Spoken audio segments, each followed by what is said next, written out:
first American circus was brought from Europe to Philadelphia, Pennsylvania in the 1790s by Scotsman John Bill Ricketts.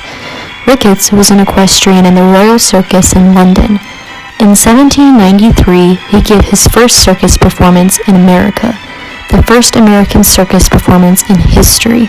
He even gave a performance for George Washington and John Adams. Philip Astley was an English man known as the father of the modern circus. Astley is the man who brought clowns, live music, domesticated animals, and acrobats into the circus world.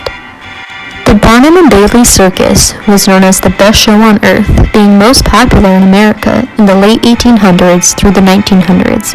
Along with Barnum and Bailey was the Ringling Brothers Circus and the Hagenbeck-Wallace Circus. At the beginning of its time in 1907, the Hagenbeck-Wallace Circus was named the Carl Hagenbeck Circus, after its founder, Carl Hagenbeck.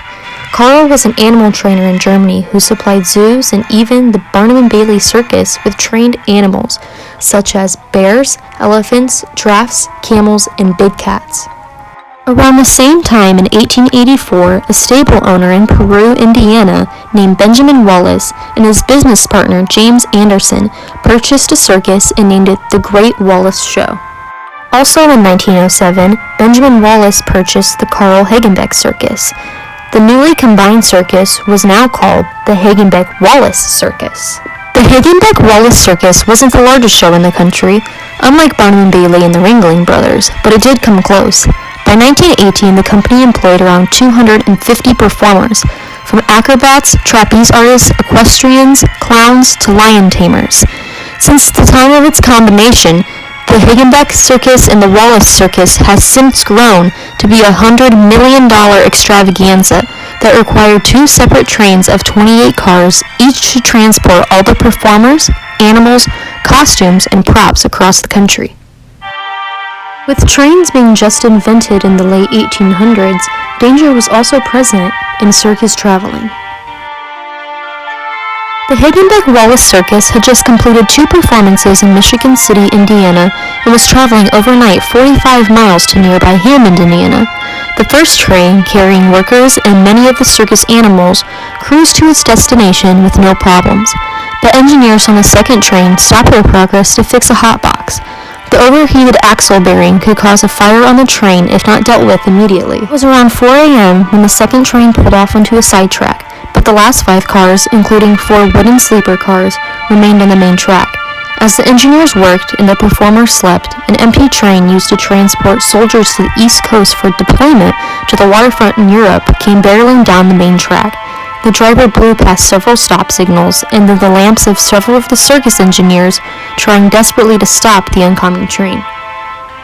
But the train's steel-framed cars smashed into the wooden circus coaches at speeds between 25 and 60 miles per hour, according to newspaper reports. The sound of the collision was so loud that nearby farmers awoke and hurried to see what had happened. How many people were killed or injured from the collision is impossible to say. In the moments after the impact, the kerosene lamps that hung in the hallways of the wooden cars quickly set everything aflame. Survivors clawed their way out of the debris or called for help before the fire engulfed them. Acrobat Eugene Enos, trapped beneath some wooden beams, received aid from his wife Mary and Lawnmower, a clown. Fortunately, most of the train passengers weren't so lucky. The fire spread so quickly that crash survivors risked their own lives to pull friends and family out of the wreckage. Although Gary and Hammond fire departments arrived as quickly as possible, the only source of water were nearby shallow marshes. A wrecking crane was also brought to the accident site to dig people out, but couldn't initially be used because the heat from the fire was too intense. The Daily Gate City and Constitution Democrat, an Iowa newspaper, wrote later that day, "The task of identifying the dead and seriously injured was almost hopeless. Not only were many of the bodies burned so badly that recognition was impossible, but practically everyone on the train was killed or hurt." Then 100 people were injured in the accident, and 86 were killed, including some of the circus's famed performers, animal trainer Millie Jewell, nicknamed the Girl Without Fear, Jenny Ward Todd, an aerialist and member of the Flying Wards, bareback rider Louise Cottrell, and Wild West rider Verna Connor, strongman brothers Arthur and Joseph Derricks, and the wife and 2 young sons of Chief Clown Joseph Coyle. Victims who couldn't be saved were buried in Woodlawn Cemetery 5 days after the train wreck. The Showmen's League, a fraternal organization, had recently bought a sizable plot of land there, imagining how soon it would be needed. The coffins arrived on 3 trucks. About 1,500 mourners, most of them circus people, were there to pay their last respects.